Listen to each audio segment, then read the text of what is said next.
Di tahun 2021 ini, bahkan di dunia industri yang hampir mencapai 5.0 atau bahkan sudah mencapai itu, ternyata pelabelan terhadap perempuan masih saja terjadi, dan nasihat-nasihat yang ditujukan kepada perempuan yang menurut saya merupakan sebuah kalimat aneh yang menjadi kepercayaan masyarakat atau bahkan menjadi kepercayaan bagi para perempuan itu sendiri. Oleh karena itu, presentasi kali ini akan membahas tentang woman stereotype. Kita mulai pada bahasan pertama. Yang pertama, jadi perempuan itu nggak perlu sekolah tinggi-tinggi, nanti cowoknya minder. Jadi, perempuan itu dilabeli bahwa pendidikan itu tidak penting bagi perempuan. Dianggapnya bahwa perempuan itu pekerjaannya hanya di rumah saja dan tidak perlu untuk sekolah tinggi-tinggi. Dan mengenai kalimat minder, sebenarnya minder itu kan hanya untuk orang-orang yang tingkat pendidikannya berada di bawah kita, atau dia berusaha agar orang itu tidak naik ke atas, tidak mengejar pendidikannya. Supaya apa? Supaya sejajar dengan dia. Jadi sebetulnya kalimat minder itu hanya ditujukan untuk orang-orang yang pemalas dan tidak mau berusaha. Jadi tidak ada gunanya untuk merelakan pendidikan hanya untuk orang yang minder. Kamu akan menemukan orang yang kayak gitu kalau misalkan kamu melihat ke bawah, melihat orang yang grade-nya ada di bawah kamu. Seandainya kamu melihat ke depan, pasti banyak orang yang sejajar sama kamu, memiliki latar belakang yang sama dengan kamu, atau misalkan kamu melihat ke atas, itu pasti banyak sekali orang-orang yang memiliki latar belakang lebih bagus daripada yang kamu miliki. Kemudian, kalimat nasihat kedua, jadi perempuan itu gak perlu sekolah tinggi-tinggi, yang penting suaminya. Dari kalimat ini, siapa yang bisa menjamin bahwa orang yang akan menikahi perempuan itu adalah orang yang memiliki latar belakang bagus, orang yang kaya mungkin? Siapa yang menjamin bahwa kehidupan perempuan ini akan nyaman ke depannya dengan merelakan pendidikannya? Nyatanya tidak ada orang yang bisa menjamin bahwa kehidupan perempuan itu akan baik-baik saja ke depannya, atau bahkan lebih baik daripada apa yang dia miliki saat ini. Karena nyatanya orang yang sudah memiliki suatu ikatan hubungan dengan orang, walaupun sudah bertahun-tahun, itu pun tidak menjamin bahwa orang tersebut akan menjadi pasangannya untuk menikah. Jadi tidak ada kepastian bahwa dengan merelakan pendidikan akan memiliki masa depan yang lebih baik, atau memiliki pasangan yang memiliki latar belakang pendidikan yang bagus, lebih bagus daripada kita. Dan saya pikir orang yang dengan latar belakang pendidikan bagus akan mencari orang yang sejajar untuk masuk ke dalam anggota keluarganya dia. Jadi jangan mau ditipu dengan kalimat nasihat ini. Kalimat nasihat ketiga, jadi perempuan itu harus bisa masak. Kalau cowok bisa masak itu bonus, nggak boleh ngelawan kodrat. Jadi gini ya, memasak itu bukan gender role, bukan takdir, bukan kodrat. Memasak itu adalah basic life skill. Jadi semua orang ya harus bisa masak. Untuk apa? Untuk bertahan hidup. Tapi di dunia yang modern ini, daripada bisa masak, kita lebih perlu uang. Karena apa? Dengan uang kita bisa beli, atau kita bisa mempekerjakan orang untuk memasak bagi kita. Jadi memasak itu bukan sesuatu yang diharuskan, apalagi untuk perempuan. Dan menganggapnya kalau misalkan cowok yang bisa masak itu banci gitu, itu tuh suatu pemikiran yang aneh. Kalau berbicara tentang takdir, menurut saya takdir sebagai perempuan itu adalah memiliki hormon androgen dan progesteron yang lebih tinggi daripada laki-laki. Itu takdir. Atau misalkan takdir yang lain, takdir secara fisik, nah itu memiliki rahim, sel ovum, dan juga bisa menstruasi. Kalau misalkan seperti kegiatan memasak, melakukan pekerjaan rumah, itu tugas manusia sebagai orang yang hidup. Jadi bukan sebatas gender role. Kalau pekerjaan rumah tangga itu yang mengerjakan perempuan, padahal pekerjaan rumah itu suatu pekerjaan yang menurut saya gak ada habisnya. Kalau kamu pernah tinggal sendiri, atau misalkan kamu adalah orang yang sering bersih-bersih di rumah, ngurusin rumah kamu, pekerjaan rumah itu betul-betul suatu pekerjaan yang gak ada habisnya. Sudahlah tidak digaji, gak ada habisnya. Kalau misalkan hari-hari besar, semakin sibuk, banyak yang harus diurusi. Dan ada orang-orang dengan anggapan, saya mah gak mau ngerjain itu, karena apa? Saya laki-laki. Padahal itu merupakan suatu pekerjaan yang umum saja. Pekerjaan rumah itu gak ada jenis kelaminnya. Gak akan membuat laki-laki itu berganti jenis kelamin hanya karena dia mengerjakan pekerjaan rumah. Kalimat nasihat keempat yang biasanya ditujukan kepada perempuan itu adalah, jadi perempuan itu harus cepat nikah, nanti keburu tua. Menurut saya, tuanya di Indonesia nih umur berapa sih?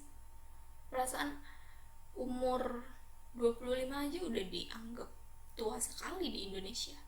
Padahal ketika saya ikut seminar, judulnya waktu itu adalah Is He the Right One, yang itu narasumbernya adalah dokter-dokter, kemudian ada psikolog juga. Hormon perempuan itu bagusnya ketika umur 25 ke atas, itu lagi bagus-bagusnya. Jadi ketika kamu umur 25 dan belum menikah, itu fine-fine aja. Lagi pula, menikah itu adalah sebuah pilihan, bukan kewajiban. Karena menikah itu bukan sekadar hahaha terus ya dipikir indah-indahnya saja. Banyak sekali tanggung jawab, bahkan lebih besar daripada tanggung jawab yang kamu miliki saat. Dan orang-orang yang menasehati seperti ini mungkin saja memiliki motif peduli terhadap kita, tapi nyatanya nggak terlalu berguna juga kalimat ini. Toh dia bukan orang yang akan membiayai, toh dia juga bukan orang yang akan bertanggung jawab terhadap pernikahan kita. Semua orang nanyain kapan nikah, begini begitu. Toh nyatanya nggak ada orang yang ngajarin tentang cara menyelesaikan masalah di saat pernikahan itu berlangsung. Karena pernikahan itu bukan sehari 2 hari, itu akan berlangsung seumur hidup. Jadi menikah itu bukan didasarkan pada umur, tapi tentang kesiapan. Apalagi nanti kalau misalkan berencana memiliki anak, atau tidak berencana, oh ternyata punya anak, kamu akan melahirkan manusia baru, kamu membawa manusia baru. Saya pikir menjadi manusia itu adalah suatu hal yang berat. Ya walaupun nggak setiap hari terasa berat, tapi kalau misalkan kamu akan menjadi orang tua dan nggak bisa memberikan kehidupan yang layak buat anak kamu, nggak memberikan kasih sayang yang cukup, jahat sekali. Semua kan berasal dari awal, berasal dari latar belakang. Kenapa menikah? Jelek sekali orang yang kenapa menikah, karena ya keburu tua, jadi ya nikah ya pokoknya nikah deh gitu. Jadi tolong dipikirkan sekali lagi jika mau menikah, karena menikah itu bukan buat sehari 2 hari, tapi untuk seterusnya. Kemudian kalimat kelima, pekerjaan rumah itu tugas perempuan, sedangkan tugas laki-laki adalah cari uang. Kalimat ini sama kayak nomor 3 tadi, hampir sama. Pekerjaan rumah itu tugas perempuan, sedangkan tugas laki-laki itu cari uang. Capek dengar kalimatnya aja, menurut saya capek. Sekali lagi, pekerjaan rumah itu bukan tugas perempuan, tapi tugas orang yang tinggal di rumah. Apalagi pekerjaan rumah itu sekali lagi pekerjaan yang gak ada habisnya, yang tidak digaji, dan belum tentu kalau misalkan perempuan itu mengerjakan semua pekerjaan rumahnya dengan baik, gaji suaminya itu sebanding dengan apa yang dia kerjakan di rumah. Kalau misalkan pekerjaan rumah itu digaji, ya kan? Kalau ada misalkan orang yang jawab gini, oh itu kan kerjasama antar pasangan. Nyatanya banyak sekali orang yang menganggap itu tuh bukan, pernikahan itu bukan sebuah kerjasama atau partnership, itu bukan. Kebanyakan dari orang-orang itu merepresentasikan bahwa pernikahan itu kayak antara atasan dan bawahan. Jadi si perempuan ini harus nurut sekali terhadap laki-laki. Stereotipnya kan gitu, perempuan itu harus nurut, lemah gemulai, ya begitulah. Padahal nyatanya jarang sekali kan laki-laki yang mau membantu pekerjaannya perempuan di rumah. Kalau ada yang bilang gini, ya gimana tugas laki-laki kan disuruh mencari nafkah. Iya memang betul mencari nafkah, tapi apa nafkah itu hanya sebatas uang? Enggak kan? Bahkan nafkah itu bisa sampai bentuk makanan langsung, makanan sudah jadi, kan menafkahi. Dan yang paling disayangkan adalah orang-orang yang menganggap pernikahan itu sebagai atasan dan bawahan. Pokoknya perempuan itu harus nurut, kalau nggak nurut ini wah bahaya ini. Sama sekali nggak ada ruang diskusi. Pokoknya kalau yang atas mau A ya udah A, kalau mau B ya B. Yang paling disayangkan ya ketika kita lahir menjadi manusia adalah kita nggak bisa berpendapat apa yang ingin kita sampaikan. Kita nggak bisa mengeluarkan suara, apalagi hanya karena kita perempuan. Misalkan ketika dalam suatu pernikahan kita perlu untuk berdiskusi, misalkan biarpun itu debat, kita mendebatkan sesuatu, tapi kan kita mau konklusi, mau kesimpulan, mau pemikiran kritis, hasil jawaban yang kritis. Tapi nyatanya nggak semua pasangan bisa memfasilitasi itu. Dianggapnya kalau jawab sedikit udah ngelawan. Dianggapnya kalau salah sedikit langsung ada yang langsung main pukul. Kok kamu beda sih sama pendapat saya? Kamu ngelawan ya? Itu suatu aneh sekali. Pemikiran yang aneh, tindakan yang aneh. Dan kalau kamu menemukan orang yang kayak gitu di kehidupan nyata kamu, jangan nikahin orang itu. Saya rasa menyedihkan sekali hidup dengan orang kayak gitu. Kemudian kalimat ke-6 adalah pas pacaran cewek selalu benar, pas nikah cowok selalu benar. Harus begini, harus begitu, jangan begini, jangan begitu. Benar, kalau misalkan kita dengar orang-orang di sekitar ini, di usia-usia milenial ini, cewek selalu benar. Nyatanya pas mereka menikah, society selalu menganggap cowok itu selalu benar. Kalau misalkan nih ada perempuan baru menikah, belum punya anak, pasti lingkungan itu akan menyalahkan perempuannya. Pasti perempuannya begini karena begitu, ini perempuannya yang bermasalah. Padahal belum tentu, bisa jadi cowoknya yang bermasalah. Misalkan spermia begitu, sehingga mereka berdua belum bisa punya keturunan. Tapi society, lingkungan, baik itu laki-laki ataupun sesama perempuan, menganggap kalau nggak bisa punya anak, perempuannya yang punya masalah. Sama kayak misalkan laki-laki atau keluarga laki-laki atau bahkan keluarga perempuannya ingin punya anak atau ingin punya keturunan dengan jenis kelamin tertentu, dan ternyata saat lahiran nggak sesuai dengan apa yang diharapkan. Siapa yang salah? Kebanyakan orang akan menyalahkan perempuannya. Kamu kenapa sih, kok bisa sih? Kenapa nggak kayak sini? Kenapa nggak kayak situ? Mereka bisa tuh.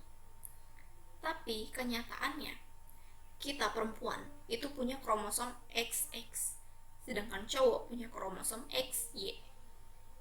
Jadi ketika itu bercampur dan menghasilkan pasangan baru, pasangan kromosom yang baru, siapa yang paling menentukan? Tentu saja kromosom dari laki-laki, karena mereka punya 2 kromosom dengan jenis yang berbeda, yang satu X, yang satu Y. Kalau yang tergabung X-nya, maka akan jadi perempuan. Kalau tergabung Y-nya, akan jadi laki-laki. Jadi bukan salahnya perempuan kalau misalkan anak yang lahir jenis kelaminnya tidak sesuai apa yang diharapkan. Kecuali kamu program ke dokter, kamu bisa tuh nanya ke dokter, kenapa nih dok, minta penjelasan. Dan juga banyak sekali perintah-perintah atau larangan-larangan bagi kaum perempuan. Perempuan itu nggak boleh kegendutan, nggak boleh kekurusan. Perempuan itu harus putih. Jadi seakan-akan perempuan itu hanya sebagai objektivitas seksual. Dengan embel-embel kalimat belakangnya biasanya itu nanti suaminya, nanti cowoknya. Menurut saya tuh apa ya? Tujuan perempuan lahir di dunia ini tuh bukan hanya sekedar untuk mencari pasangan dan menikah. Kita tuh punya tanggung jawab sebagai diri sendiri. Kita punya tanggung jawab kita terhadap orang tua. Kita punya tanggung jawab terhadap society, lingkungan, menjadikan lingkungan menjadi lebih baik. Jadi bukan hanya sekedar, tugas perempuan itu bukan hanya sekedar untuk lahir, hidup, besar, mencari pasangan, menikah, punya anak, mati. Dan orang-orang ini aneh, menganggap kalau misalkan kita udah umur 20-an ke atas itu ya sibuk sekali menanyakan kapan menikah, kapan menikah, kapan menikah. Seolah-olah tujuan hidup itu hanya tentang perkara menikah. Bahkan kan nggak begitu. Ada banyak yang harus diperbaiki di dunia ini ketika kamu lahir. Bukan hanya sekedar menikah-menikah. Harus banyak persiapan juga untuk hidup di masa yang akan datang. Berbicara tentang objektivitas seksual, pasti perempuan ini jarang sekali ya. Kita lihat-lihat di luar itu, jarang sekali perempuan berani keluar sendiri. Pasti ngajak temennya. Karena apa? Karena ya dia merasa tidak aman. Biarpun pakaiannya sudah panjang, sudah longgar, tapi nyatanya orang-orang itu masih saja melakukan kekerasan seksual, melakukan pelecehan seksual, mau di tempat umum ya. Semuanya itu pernah terjadi. Dan bahkan ada penelitiannya, kalau misalkan pelecehan seksual itu terjadi dengan orang-orang yang pakai celana panjang, baju panjang. Dan saya pernah lihat di media sosial seperti ini. Ada orang berpendapat, cowok, dia berpendapat bahwa menurut saya orang yang pakai burka atau apa itu sebutannya niqab itu, kalau misalkan masih kelihatan alisnya ditebelin gitu, itu masih mengundang syahwat. Jadi menurut saya menjijikkan sekali gitu loh. Jadi yang masalah itu bukan bajunya, tapi pikiran orang-orang yang kayak gitu deh, yang menjadikan perempuan itu selalu dalam bahaya. Coba bayangin, banyak perempuan itu takut hanya untuk keluar rumah, pergi ke warung aja deh misalkan. Kalau banyak cowok-cowok, banyak yang bakalan putar balik. Oleh karena itu kita perlu yang namanya gender equality. Nggak ada yang namanya kita menjadi lemah hanya karena kita perempuan. Kita dilemahkan hanya karena kita perempuan. Dan sebenarnya gender equality ini bukan untuk benci dengan laki-laki, tapi sejajar, equal. Jadi kita mendapatkan hak yang sama, punya kesempatan yang sama, punya tanggung jawab yang sama dengan laki-laki. Perempuan itu juga berhak untuk mengejar karir, bukan hanya sekedar menjadi ibu rumah tangga, diam di rumah. Tapi kalau ada perempuan yang memilih, ketika saya menikah saya mau di rumah saja, itu pilihan. Tapi kan gak hanya sebatas itu dan wajib untuk menjadi seperti itu. Ketika perempuan ada yang memilih, oh saya ketika menikah nanti saya ingin tetap mengejar karir saya, dan itu seharusnya juga perlu pertimbangan yang baik, perlu komunikasi juga antar pasangan. Bukan tak, wajib kamu di rumah, wajib pokoknya. Ditanyain kenapa ya pokoknya wajib. Itu kan sekali lagi aneh sekali orang yang seperti itu. Jadi apapun itu penting untuk berdiskusi, penting untuk tanya jawab, penting untuk berpikir secara kritis. Dan gender equality ini nggak cuma bagus untuk perempuan, tetapi juga untuk laki-laki. Karena apa? Seperti yang kita tahu kan, ada yang namanya toxic masculinity. Contohnya kayak misalkan cowok itu nggak boleh nangis, kalau nangis tuh banci. Padahal ya nggak gitu. Menangis itu kan sebuah tanda bahwa kamu itu manusia. Toh nyatanya nggak ada orang yang habis menangis langsung alat kelaminnya berganti jenis.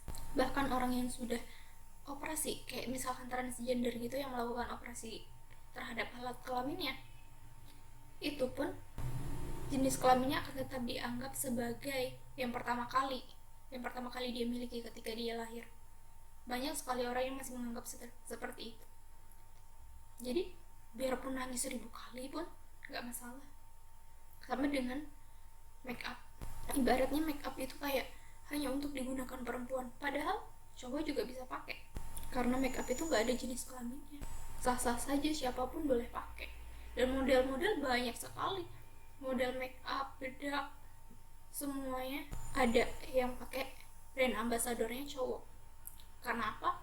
Ya karena make up memang bukan hanya untuk perempuan, tapi juga laki-laki.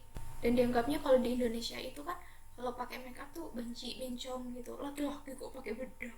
Jadi saya harap orang-orang itu lebih berpikir dengan setara, lebih terbuka, lebih mau untuk berdiskusi, nggak hanya saklek sama pendapatnya dia yang kalau ditanya jawabannya pokoknya. Dan misalkan nih ya, kalau kamu merasa tinggal di dunia patriarki, perempuan hanya untuk objektivitas seksual, perempuan itu hanya untuk mengerjakan pekerjaan rumah, nggak boleh kerja, nggak boleh mengejar pendidikan, perempuan itu nggak boleh begini, nggak boleh begitu, ada banyak sekali batasan hanya karena kita perempuan. Yang pertama-tama, kamu harus berubah deh. Contoh paling mudahnya itu kalau misalkan ibu kamu sakit dan ibu kamu tetap masak dengan alasan karena dia perempuan. Gak ada yang bisa masak selain saya karena sisanya laki-laki. Dari situ tolong deh dibantu ibunya masak, karena masak itu bukan tugas perempuan. Apalagi bersih-bersih rumah, masak itu semua tanggung jawab orang yang tinggal di situ. Jadi sama-sama jadikan pernikahan atau keluarga itu sebagai partnership, kerjasama, saling tolong menolong, bukan antara bos dan bawahan.